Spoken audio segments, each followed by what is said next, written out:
Israel over here. It's obviously Nice sweater. I was gonna say, fuck, that's crack. That's nice. Is that my size? Probably. Yeah, that's my size. Sure. You can talk after. Yeah. Well, we're obviously only a few days away from another fight in Madison Square Garden for you. I'm curious, what are the emotions now that the hard part of fight camp is all out of the way and it's just media at this point? I put a video up after my last hard session, the spider session that you guys have probably seen a few times, and that was another one where I just hit Ultra Instinct, and the sparring that day as well, Ultra Instinct, and I just felt like, yeah, game over, and I just felt good about it. So now it's just all this shit, blah blah blah blah blah blah blah blah blah. Fight's already sold, so I don't need to say much. You also posted a tweet. I think it had a video clip of like Jigsaw from Saw, and obviously Jigsaw, like he kind of punishes people for stuff that they did in the past that they weren't aware of, or maybe am I just looking too much into that, or were you just using? Well, it is now. Honestly, I don't. These themes for my fights, I don't plan them. They just come to me, and it's always just been my thing. So I guess it makes sense. Honestly, it does. Like my tattoos. I just pick it because it looks cool, and then they reveal the significance of my life to me later on. So I'm just a vessel, and I listen to my ancestors or the above. You also wrote #Law15, which is to crush your enemies totally. So specifically on that? Is this a different feeling for you leading up to this fight now when you push that out? Yeah, 100%. Because crush your enemies totally. If you leave any sign of life, they'll come back for revenge. You should have killed me in Brazil. But yeah, now it's my time, and I'll crush him totally. Or maybe I'll just jab and leg kick him. We'll see. Solid tactic. Yeah. You said that you saw a Floyd Mayweather clip where he said, if I have to win a fight, it's this fight. And you feel the same about this one with Alex. 100%. Why is the way you feel? Why do you feel that way? Is it because of him and your history with him? Is it because of the fan reception to you after the last one? Or is it just because of the training camp you just had, you have to win because you It's just him. Just the fact that we have that history. I feel like if there's any fight, like every other fight was important to me. The Whitaker fight, part 1. Brunson, Tavares, Costa, whatever. But this fight, I just feel like when I'm standing across from him each round, I just know, like, I can just see it. I'm getting the vibes. I can just see it. This is the one I have to win. It's funny, right, you said about how this fight's been sold, and I think it has. But he, in the lead up to this on social media, it's like done stuff with tennis balls, the hoverboard and stuff like that. But then when he comes in here and speaks to us at the media, he says, it's not personal, it's just another fight and all that sort of stuff. Do you think he's trying to play down the rivalry to lessen the pressure on himself, or why do you think he's saying that? I don't know. I haven't really thought about that. Hey, man, he's got bragging rights, so he can talk all the shit he wants. But yeah, like I said, it's giving Costa vibes. And I like it. I like that kind of energy. Mm-hmm. Just one last one on pressure. Traditionally, you would say, well, if the guy's lost 2 fights to this guy, the pressure's on him to overcome those odds. But if you watch those fights were trending in a certain direction, right, before the finish in the second one and before the judges in the first one. So is the pressure really on you, or is it on him because the 2 guys who have been in that ring know the way those fights were actually going? Nah, I like it on me. In this one. And then I saw it last night. I was like, why am I the favorite in this on the betting odds? I never check them, but I just happened to see something on Instagram, and I was like, how the fuck am I like the favorite? I feel like we should change that or something. How can you change that? Fake an injury? Trip over at the press conference? I don't know. We'll see. But I think people should bet on him on this fight. Yeah, just see what happens. Is he right here in front of you? Straight ahead.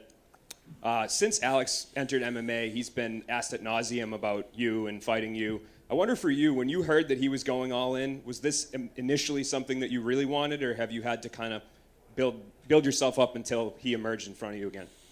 I just wanted to see what he can do on the big stage. He's had a good knockout. He's had 3-round fight. But yeah, I mean, once I got in the UFC, he started getting asked about me. But yeah, I expected it. Have you been surprised by his success, or did you expect it once he entered? I expected it. I mean, you look at his run. I cleared the middleweight division, so I cleared the path for him directly to me. And I like big fights, big money fights. So this is one of those fights, and the story behind it as well. So without me, he wouldn't be here. There's no way he would have been exposed a long time ago. But I'll expose him this weekend. And since he jumped to MMA, we've seen a number of your other past opponents do the same. Simon Marcus, Jason Wilness. I mean, what do you think that says about you that you've kind of started this trend? Man, all these motherfuckers trying to live off me. You know, they're all trying to live off my name, my fame. But this is my game. And, yeah, I know how to play this game. I'm the game master in this shit. So I'll show them when it comes. Hey, is he over here?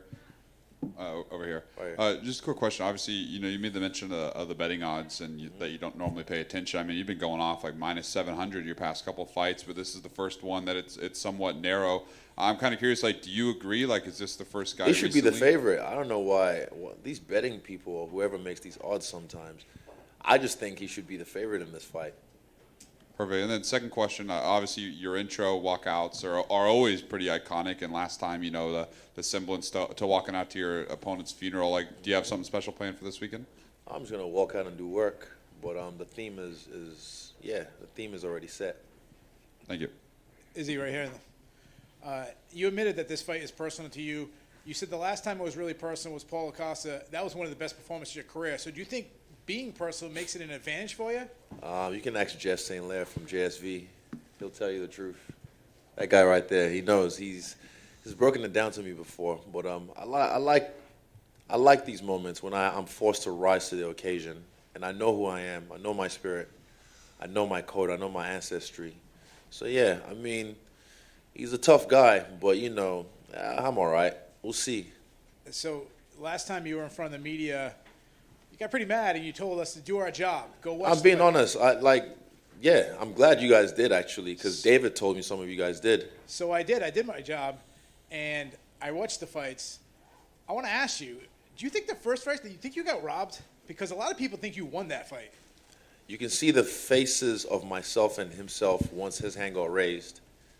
It was a close fight, sure, but, you know, if you're scoring the fight according to the criteria of kickboxing, I mean, I was doing work. And I watched the highlights as well. I think Lunatic Cringe posted a little highlight I shared on my story.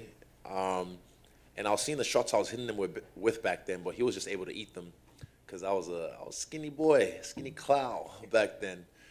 But I can find those same angles on him. My game is a lot different. And my striking has always been better suited for MMA. I've said that from the jump.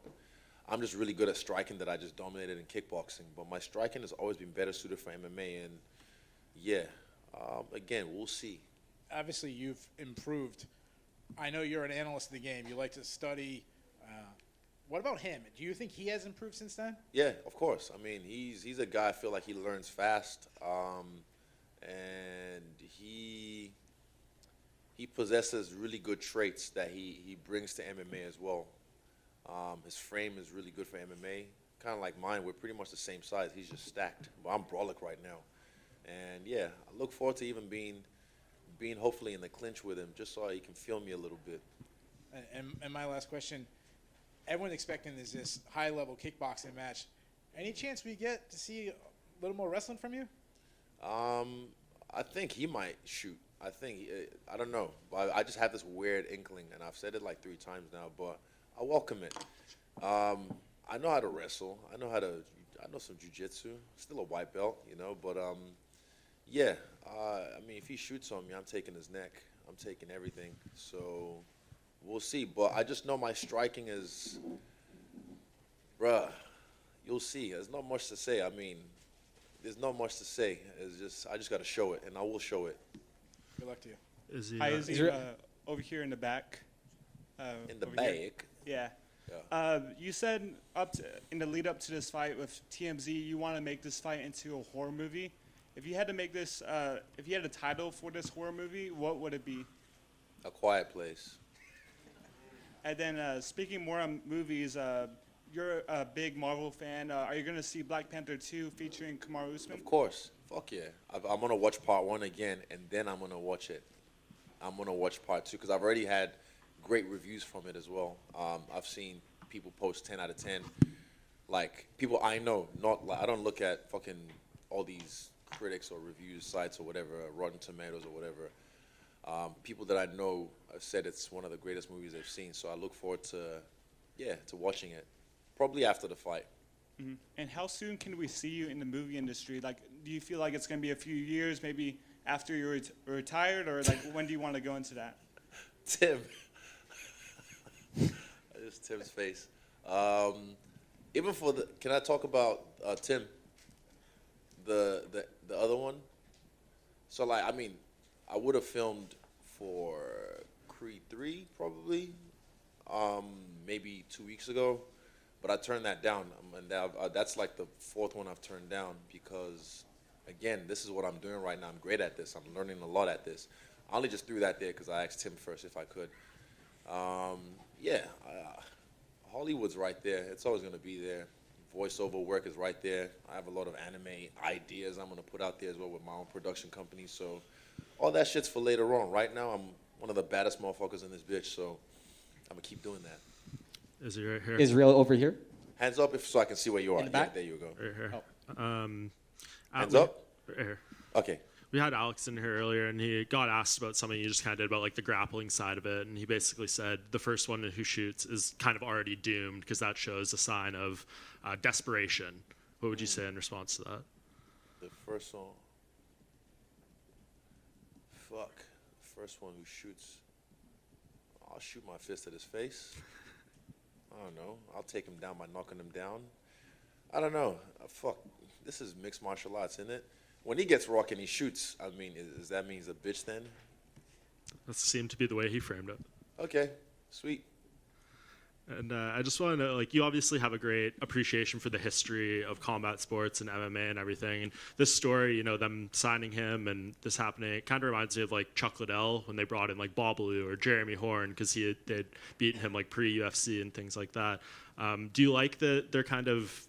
It seems like they would only do this for someone who's like a big star and someone who has a special layer to them. Do you kind of feel that way? You mean bringing in special opponents? Yeah. Yeah, of course, because I was making things look too easy, and even I was getting bored with it, you know, having to lap the division again. So, yeah, for me, it's I set the way. I've laid the table out, you know. So the UFC know what they're doing. They brought him up right, gave him the right fights. I don't think he fought a wrestler. He beat a top 5 guy, one top 5 guy.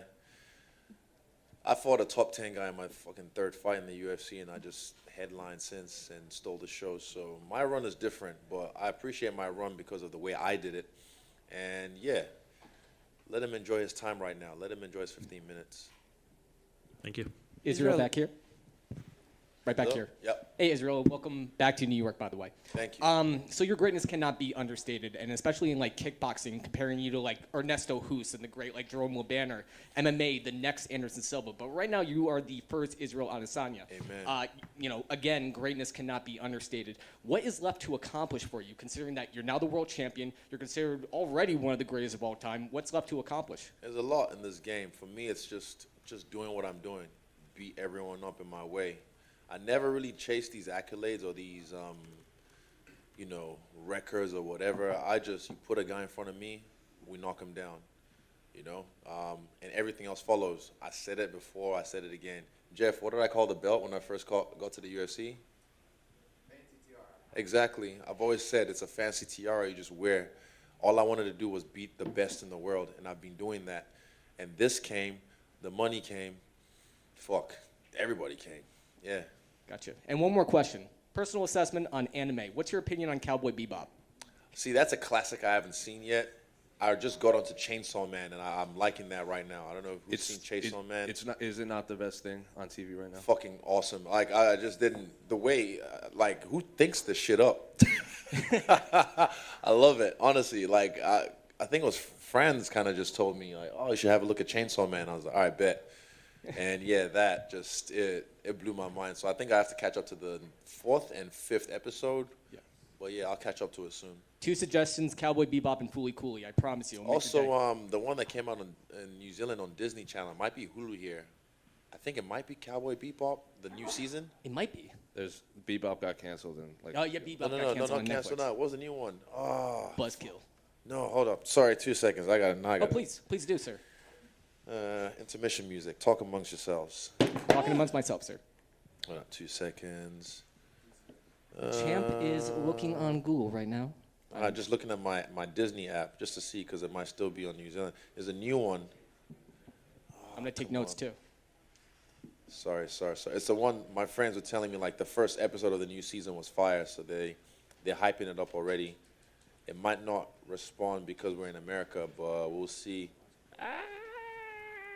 What's it called? Bleach. Bleach. The new season of Bleach I've heard is the shit, so I've been told to watch that as well, and I know that's a classic. But yeah, Cowboy Bebop, that's the one with the corgi, right? Yeah, with the corgi Yeah. and yeah. I know the ones, the classics, like from the 80s or 90s. No, from the late 2000, 90s. 2000, Yeah, 2000. 1998 to 2001. Okay, bet. Yep. All right. Israel, Yeah. down the back here, just next to him. There's a lot of talk, obviously, about your kickboxing career. There was some talk about other, opponents of yours who've come in, other kickboxers who've come in. One kickboxer who hasn't decided to go down the MMA route, still very famous, almost as famous as you, Andrew Tate. Have you been surprised to see the route he's gone down? Did you know him when he was around the kickboxing world? Not when he was kickboxing, no. There was just a time, maybe like a few months ago, before I got canceled. Can't cancel anyone. Yeah, he just started to pop up on my Instagram and on my YouTube, and I was just like, who the fuck's this guy?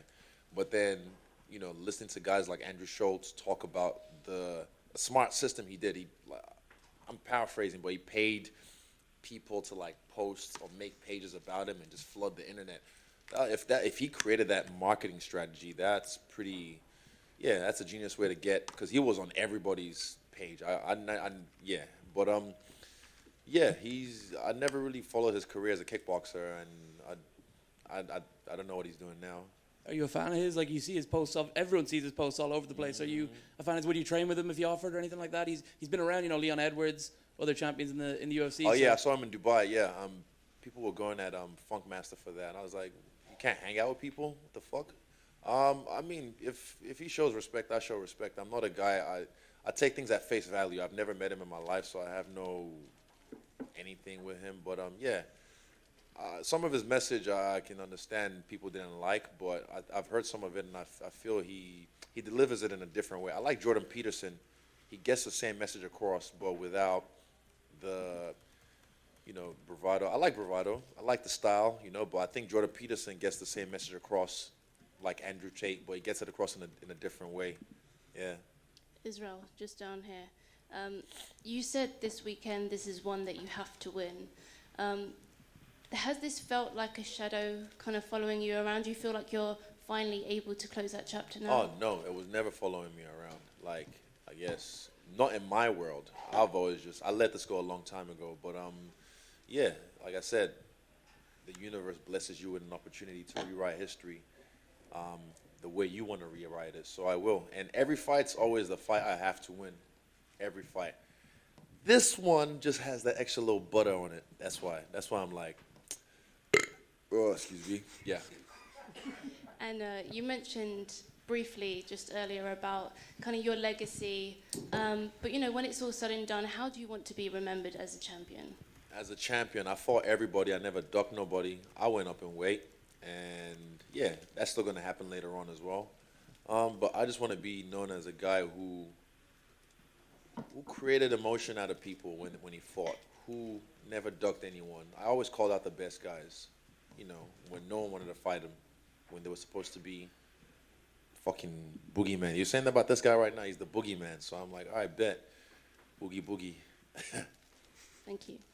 Israel over here. What's up? I just want to make a pop culture ode and see what you think about it. So, obviously everyone knows Drake. I'm not sure if everyone knows 40 Noah Shabib, but he's his producer. I know 40, yeah. So you know 40. I think I might have met him at the embassy. I was drunk.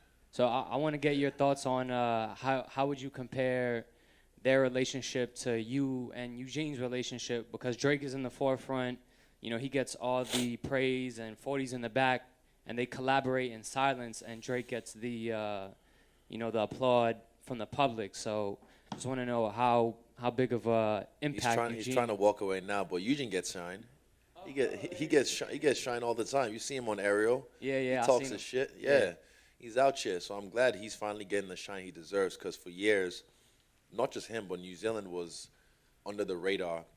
And then, Mark Hunt kind of like put us back on with his resurgence in MMA. And then Dan Hooker came in, UFC Auckland, the first one, and just said, this is our shit. And then he paved the way as well. And then, Yeah, Oceania or Anzacs have now taken over the game, and we're going back to Perth, February.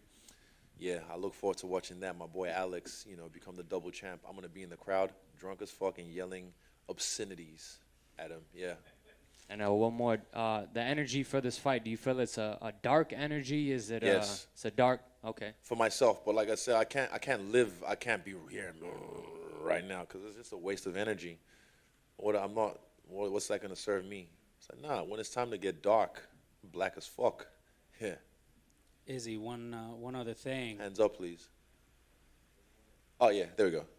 Hey man, hey, what's up? How are you, brother? I'm very well. Good to see you again. Yes, gotta keep following through here with this evolving story of yours.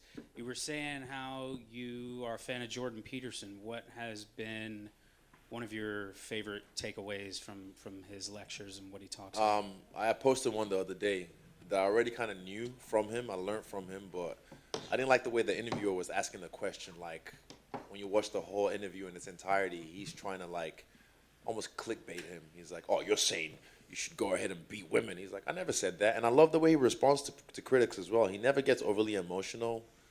Like that guy from that documentary as well, What's a Woman? They never get overly emotional. They never get, like, rah, but they just calmly answer the question or get their point across and stump people. Like Jordan did that with this chick one time when she was talking about being offended, and the way they carry themselves, and she got stumped badly, and she was like, oh, you got me there. But the way this guy that he was interviewing, he just pretty much told him, like, nah, learn to be dangerous, but learn how to control it, because a lot of people try and say, oh, I'm a good person, oh, I would never hurt a fly, and I see that too much in this life. People try and pretend like, I'm like, nah, it's because you can't. You have no force. You actually have no force to hurt anyone, so you're forced to either manipulate or try and be a sly, cunning guy, So if someone like myself or any of my boys out here with the CKB T-shirts on, we're dangerous men, but with martial arts, we've learned how to control it. Then there's virtue to our goodness. The fact that I haven't had a street fight in years. I get fucking proposed all the time. People try, not lately these days, but it's just, I learned how to control myself. I don't need to hurt people because I get paid to hurt people. Google it. And one last thing, Izzy, I remember you telling me the first time we spoke, what was it, 2020 maybe? It was a good interview. You said this was after Costa. You said it's personal, but you don't take it personally. Duality. People never understand that. Like, even when I say this fight, it is personal, but there's no emotion in there. When you get in there, it's just, all right, let's work. It's skills. I'm not gonna try and scream in his face or me mug him. He doesn't even speak English, so me talking to him means nothing. Just blah, blah, blah, blah, blah, blah, blah, blah, blah. It's like, what? Same with me. I mean, he can try and intimidate me. I think all these tactics is funny. Like, it's like, oh, cool, whatever. But when it's time, when we're in there, when he's locked in the octagon with me, it's a different story. And skills is what will pay the bills, and my power of will. Is he back center here? Right here? Yep. You fought around the world, obviously, and this is you've fought in MSG before. Do you think there's a specific energy in MSG that's different from any other arena? Yeah, every time. This is the second time now, and might be my last time, but I had to headline. I was like, I got a headline one time in MSG. And this camp has just been phenomenal. We've got 4, battle-tested soldiers from City Kickboxing. Yeah, and then we brought the whole squad as well, all our soldiers around, and it just feels different. Like, I've never rolled deep before. We've never rolled deep. When it was just myself on this card, I told Eugene, like, I want soldiers only, maybe less than 8 people. But then Dan got added, Brad got added, Carlos got added, and I was like, all right, let's roll. So we've built a fortress of war out in the woods somewhere, and we just come to the city to take over real quick. We'll head back, and we'll come back again and do the same thing when it's Saturday night. And you said you don't chase accolades, you just try to fight the best, and you have fought the best, and you've beaten the best. You pretty much cleared out the division once you get Pereira here. That's all pretty much the last of them. Are you going to continue to chase accolades by maybe going back up to 205 after this, or do you plan to lap the division again? I'll lap the division again, and then I'll go back up at some point, just for my own. This is my own. I don't know, not ego, but like just my own Yeah, maybe a little bit of ego, but yeah, just because I can do it. I see 205 niggas walking around, I'm just like, huh. And everyone that sees me, first thing they say, oh my God, you're so bigger, you're much bigger than everyone. That's what she said. But still, hey, it is what it is. And last one about MSG again. Some of the biggest names in the sport have headlined MSG. Does it? In history. Exactly. And especially in the UFC too, they do this once a year and they pick the biggest guys. Does it mean something special to you that you were selected this year to be the headliner for MSG? 100%. Shout out to my friend Joanne. She's always telling, you need to come back to Madison. You need to come back to Madison. She runs MSG, so she always, like, tell Dana put you on. I'm like, don't worry, it'll happen. But yeah, again, it comes to fruition. It happens. How you doing, Izzy, over here? Stan the Man from Medicine the Man. So you've lapped the division. You've pretty much, nobody is even close to a title shot at 185. Everybody's like 2 or 3 fights away maybe. So do you maybe entertain non-title fights at 205? Yeah, exactly what I mean.